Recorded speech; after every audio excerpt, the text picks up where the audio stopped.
German কিন্তু শুধু ব্রাজিলকে গোল দেয়নি, তো এখানে 7 আপ বলে ব্রাজিলকে কেন শুধু ট্রোল করা হবে? অন্যান্য দলও কিন্তু 11টা গোল খেয়েছে, 12টা গোল খেয়েছে, তারপর হচ্ছে 8, 9টা, 10টা, 15টা অনেক গোল খেয়েছে। তো ওগুলো দলকে বলা হচ্ছে না, কেন শুধু 7 আপ বলে ব্রাজিলকে বলা হচ্ছে? অভিনয় তো আমি করি, আমি অভিনেত্রী, আর নেইমার জুনিয়র হলো ফুটবল প্লেয়ার। সো ও ফুটবল খেলে, ও ফুটবলের জায়গা থেকে he is the best, and আমি অভিনয় করি, তো আমি অভিনয়ের জায়গা থেকে আমি কেমন করছি এটা তো আপনারাই দেখতে পাচ্ছেন। ব্রাজিল কেন সাপোর্ট করি? আমার কাছে মনে হয় ব্রাজিল দলটি খুবই ভালো খেলে, এবং ব্রাজিলের যে মেম্বার আছে নেইমার জুনিয়র, সে হলো আমার ফেভারিট প্লেয়ার, ফুটবল প্লেয়ার। তো শুরুর দিকে এখন এরকম হতে পারে, কিন্তু ম্যাচ যখন আরো আগে যাবে তো তখন আমরা বুঝতে পারবো যে আসলে ব্রাজিল কি উইনার হবে এই বছর নাকি না। তো শুরুর দিকে এমন হয়, কিন্তু লাস্টের দিকে কোন দলটি কেমন খেলছে এটা ম্যাটার করে। আমি বলবো যে এই জিনিসটা খুবই ফানি, মানে আসলে যদি এখন বলি তাহলে তো মানুষ মনে করবে যে একটু রুড ভাবে বলছি, বাট আমার কথা, অন্য দলও তো কত গোল খেয়েছে কিছুদিন আগেও, কিন্তু আমরা দেখেছি যে জার্মান খেলেছে,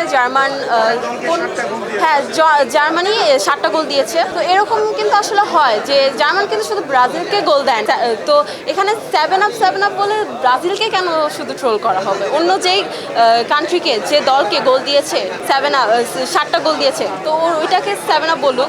আসলে অভিনয়, আমি বলবো যে এটা অভিনয় না, এটা আসলে ওর লাকে থাকে, ব্যথা পাওয়া, ইনজুর্ড হওয়া ওর লাকে থাকে। তো ও যখন ব্যথা পায়, ও তখন আসলে ওই ব্যথাটা যদি ও প্রকাশ করে বাইরে, তো ওইটাই আসলে যদি ওর দোষ হয়, তাহলে আমি আর কি বলবো, আমার আর কিছু বলার নাই। আর আমি আরেকটা জিনিস ক্লিয়ার করতে চাই যে এখনই বললেন যে 7 আপের বিষয়টা, অন্যান্য দলও কিন্তু 11টা গোল খেয়েছে, 12টা গোল খেয়েছে, তারপর হচ্ছে 8, 9টা, 10টা, 15টা অনেক গোল খেয়েছে। তো ওগুলো দলকে বলা হচ্ছে না, কেন শুধু 7 আপ বলে ব্রাজিলকে বলা হচ্ছে, তাই না?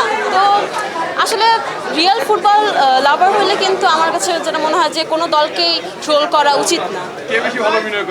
অভিনয় তো আমি করি, আমি অভিনেত্রী, আর নেইমার জুনিয়র হলো ফুটবল প্লেয়ার। সো ও ফুটবল খেলে, ও ফুটবলের জায়গা থেকে he is the best, and আমি অভিনয় করি, তো আমি অভিনয়ের জায়গা থেকে আমি কেমন করছি এটা তো আপনারাই দেখতে পাচ্ছেন, আপনারাই বলবেন যে আমি কেমন অভিনয় করি, আপনারা এটা জাজ করবেন।